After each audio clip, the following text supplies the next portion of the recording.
how it sounds when you think of Elise in 3. You feel the beats in 1 and 2 and 3 and 1 and 2 and 3 and 1 and 2 and 3 and 2 and 1 and 2. 1 and 2 and 3. 1, 2, 3. 1, 2, 3. 1, 2, 3. 1, 2, 3. 1, 2, 3. 1, 2, 3.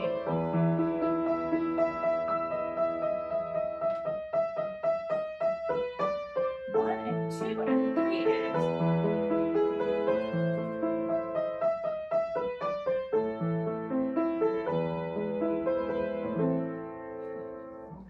that's in 3. Okay, so every other note is emphasized.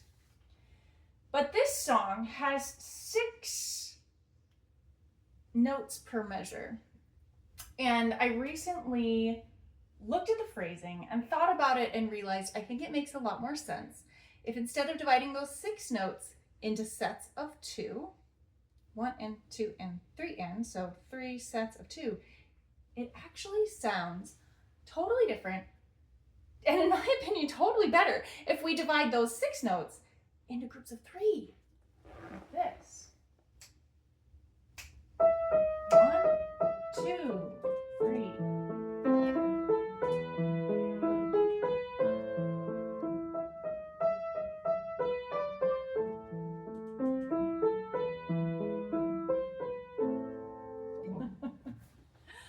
It might be too subtle for you to hear it.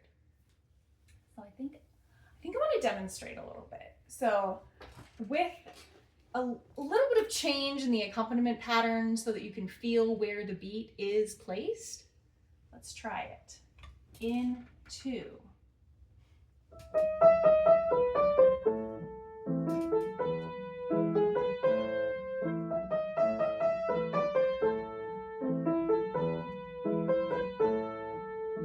This is in 3.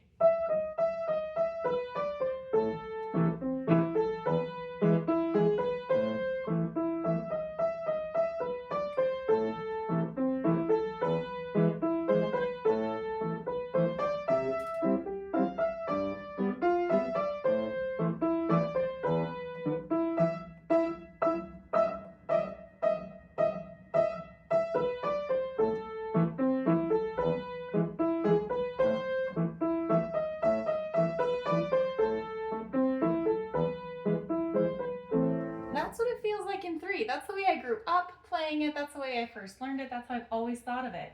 But if we hear it in 2,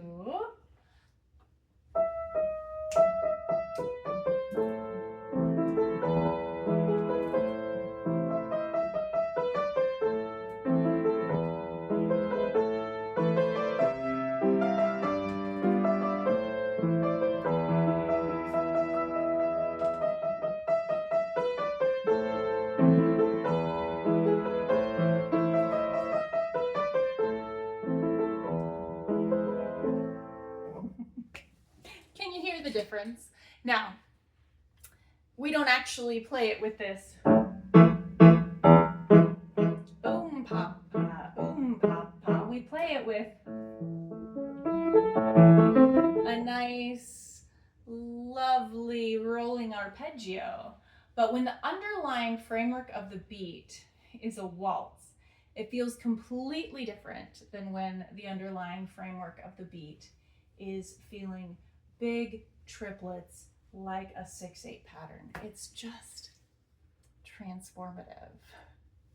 And then when we get into the second section, this is where the light bulb went off, where I was like, oh my gosh, absolutely. It's this measure right here, right here. At the end of the first page, we do the famous theme one last time.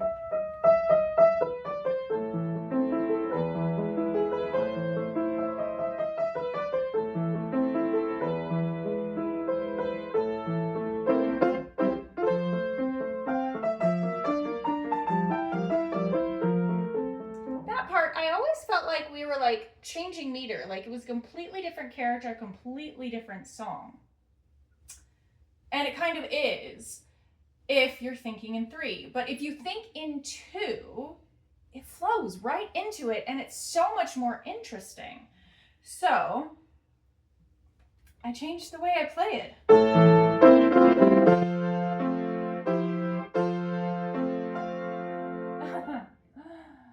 Okay.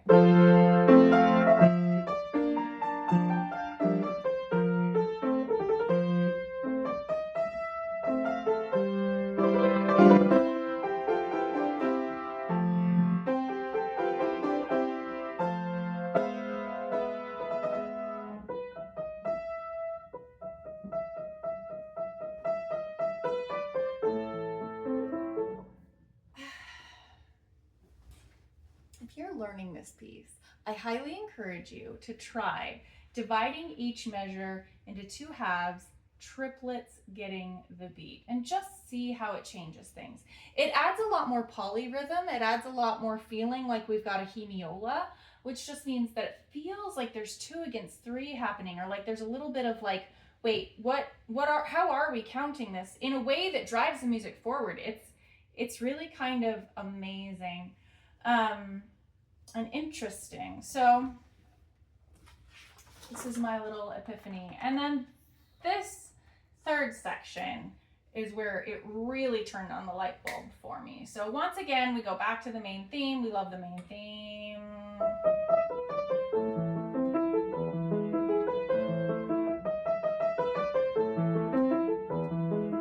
And then we go into the coda, where we have all these repeated notes, right? Super fast, repeated 16th notes. Now, when I learned this, it was probably the first time I learned something that had 16th notes that fast. So it was all really new to me, and I just read the music as it is. But now I see a longer line. I see the need to drive forward, and I'm like, we need to divide this into 2 groups of 3 in order to feel it pushing.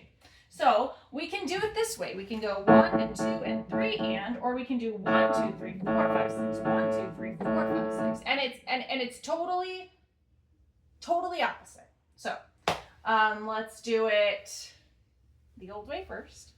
The way I learned it, the way most people play it.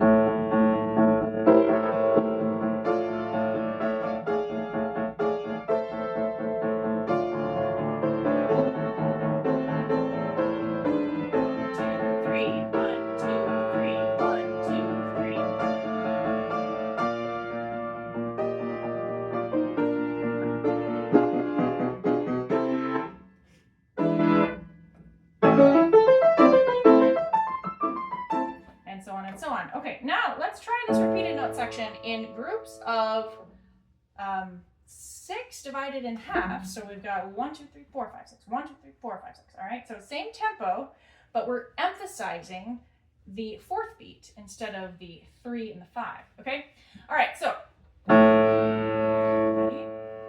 Here we go.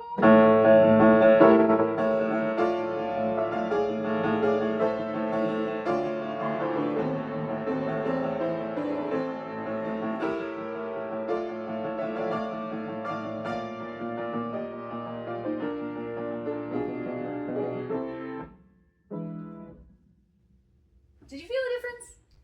Is it just me? Or did that transform the entire thing? Try it. Let me know what you think.